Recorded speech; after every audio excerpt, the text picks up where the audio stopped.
I wanted to take a moment to speak about political action and the prospect of political action, um, and whether or not what I'm doing and what we're all engaged with here regarding this sort of community, entertainment, information, education, media, and the like, and how that relates to politics or could relate to politics and the domain of action, as it were. One of the things people like me get criticized of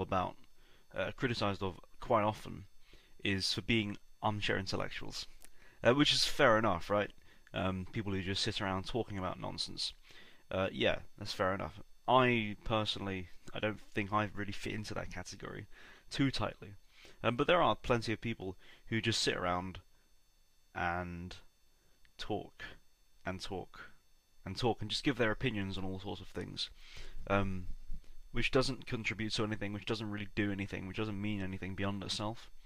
Um, yeah, that's fair enough.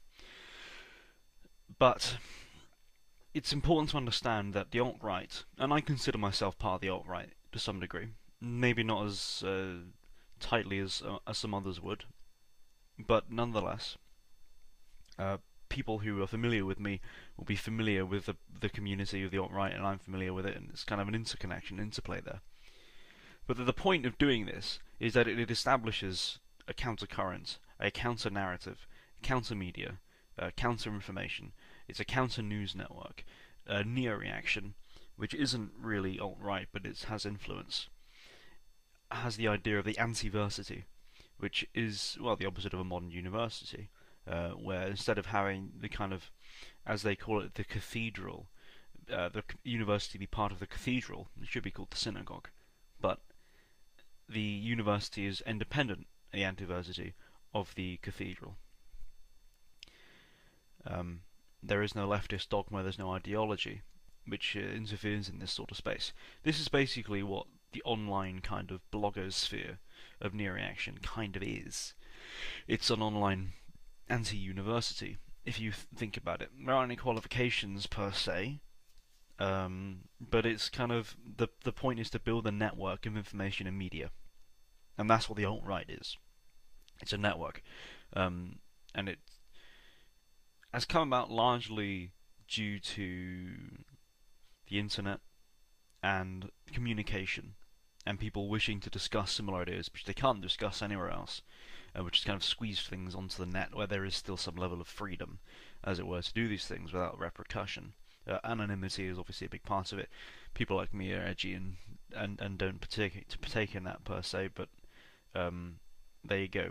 People can kind of expose views and express views which don't belong within the mainstream zeitgeist of the contemporary society, especially when views are very radical. It's one thing to say, oh, my fucking camera keeps going out of focus. And it's a new camera as well, bastard. Let me just fucking get that.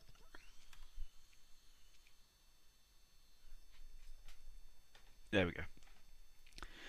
Just tweak it a bit. But in the society and the zeitgeist, you can, yeah, be suspicious of immigration, right? That's fine, more or less, depending on where you are. But to then express views which are much more extreme than that, to question egalitarianism or democracy, you're kind of stepping outside the bounds of a particular civilization. You're going outside of it. You're looking at the thing from the external area. You're looking back upon it, and you're kind of observing its component parts working and functioning as you stand outside of it. And this is what the alt-right does. Whereas people like me are very radical in what they would hold to be a political goal regarding the re-establishment of a monarchy, for example. I would see that as a good political goal.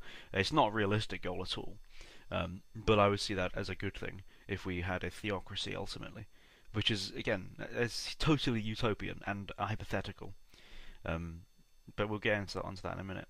I mean, but the point of having these sorts of views and understanding political theory and going into these things and discussing these things is because it informs action. You cannot just have action just for action's sake. If you're going to be out demonstrating or marching or doing any sort of activism, You have to understand why you're doing it and what is the intention.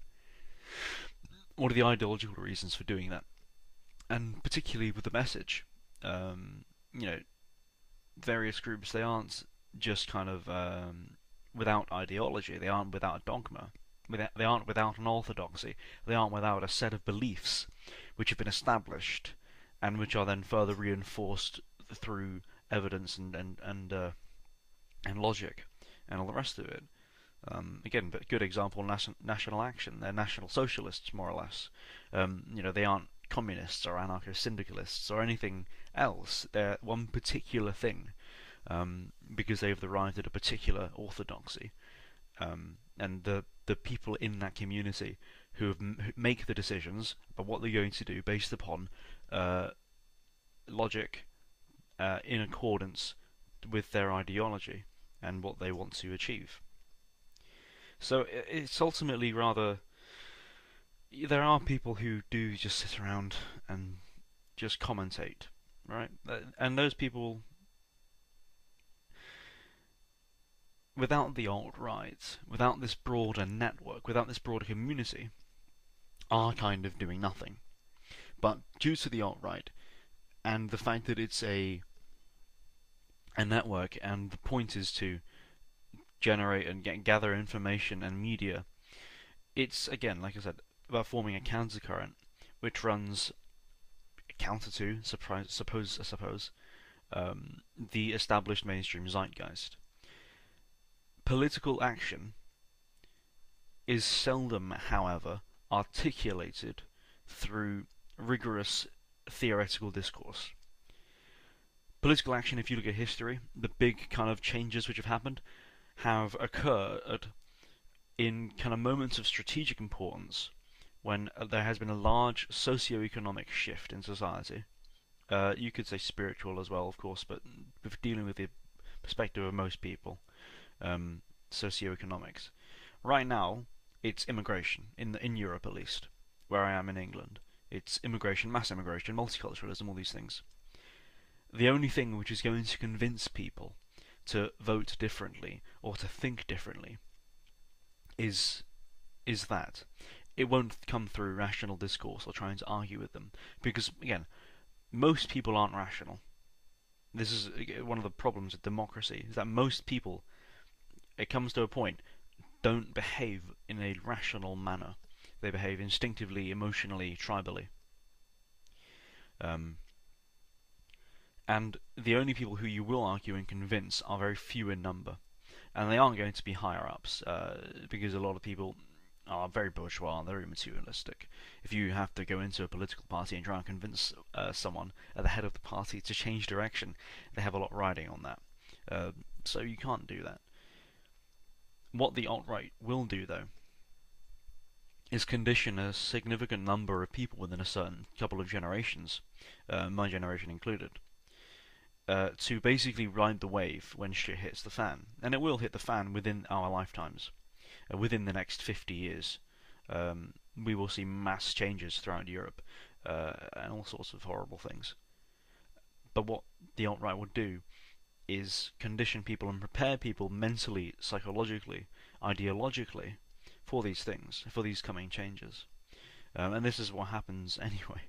I mean, the rise of the Third Estate at the end of the Middle Ages, which led to the Enlightenment and the French Revolution, that wasn't just a kind of conspiracy which was put together by some academics somewhere. It was a response to rising numbers of people living in cities, things like the printing press, spread of information, agriculture, all these sorts of things fed into that. And these big socio-political changes which we're going to see will be marked by demography, will be marked by economics, and other things like that. Most people can only be convinced through that. A Paris incident has more effect on people than giving them a leaflet. And that's why politics, in my opinion, is rather a lost cause, at least for the moment, because the masses do not respond to anything apart from the big external events. And modern technology has obviously something to do with this, and the way people perceive information, the way they think about the world, the opinions they have based upon what information, how they understand it, etc. So yeah, what we're doing on the internet here is just establishing a countercurrent. One of the websites we all like is obviously called Countercurrents, cleverly enough. But that's exactly what it is. It's a sign of the times. Things are getting worse. People are going to respond and want to talk about it, explain it, understand it. And some people want to try and act against it. To some people, it's futile. In my opinion, it's somewhat futile, although it can be quite fucking funny. And some things can be really good, like National Action hunting down that pedo and fucking him up. That was good. But besides incidents like that, large scale events are kind of out of the hands of small groups of people. They will come through huge, massive changes, which we are currently seeing. This summer. Fucking hell, it's going to get a lot worse, especially regarding the migrant problem in Europe. Um, Again, it's about, if you think about it. I see my camera's slowly getting blurry. Fuck's sake. I don't know what to do. I'll see what. Anyway, changing topic. I shouldn't change the topic. You have to keep in mind that most people's opinions are already formed, and they will generally only respond to confirmation of those views. They will only seek to solidify their own presuppositions. Therefore, if they have an ounce of doubt, that's where the alt-right, and that's the point of doing all this. If you want to look at it pragmatically from that sort of perspective. Yeah, thank you for listening. I'll leave it at that.